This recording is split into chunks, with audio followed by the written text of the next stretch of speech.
ఈరోజు నేను పాల ఒలికి చూపించాలనుకుంటున్నా. ఇందుకోసం నేను ఒక హాఫ్ కేజీ గోధుమ పిండి తీసుకొని వాటర్ వేసుకొని ఈ విధంగా చపాతీ పిండిలాగా కలిపి పక్కన పెట్టుకున్నా.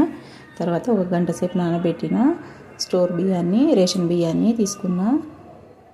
తర్వాత ఇలాచి, ఎండు కొబ్బరి పౌడరు, తర్వాత జీడిపప్పులు వేసుకొని వాటర్ వేసి మెత్తగా పేస్ట్ చేసుకున్నా. ఒక గిన్నెలోకి వేసేసుకొని ఇందులోకి 1-3 కప్పులు వాటర్ వేసుకొని స్టవ్ మీద పెట్టుకుందాం. తర్వాత ఒక కప్పుకి 2 కప్పులు బెల్లం తీసుకొనేసి హాఫ్ గ్లాస్ వాటర్ వేసి కరిగించుకుందాం బెల్లాన్ని. బెల్లం కరిగిన తర్వాత ఈ పిండి మిశ్రమంలోకి వేసేసుకొని ఒక 5 నిమిషాలు ఉడికించుకోవాలి. చివరిగా పాలు కాచి చల్లార్చిన పాలు వేసుకొని స్టవ్ ఆఫ్ చేసుకుందాము. తర్వాత మనం ముందుగా తడిపెట్టిన గోధుమ పిండిని చిన్న చిన్న పూరీలాగా చేసేసుకొని ఈ పూరీలని పైకి ఈ పాకు వేసుకుంటే అంతే అండి, ఎంతో టేస్టీగా ఉండే పాల ఒలిగి రెడీ అయిపోయింది.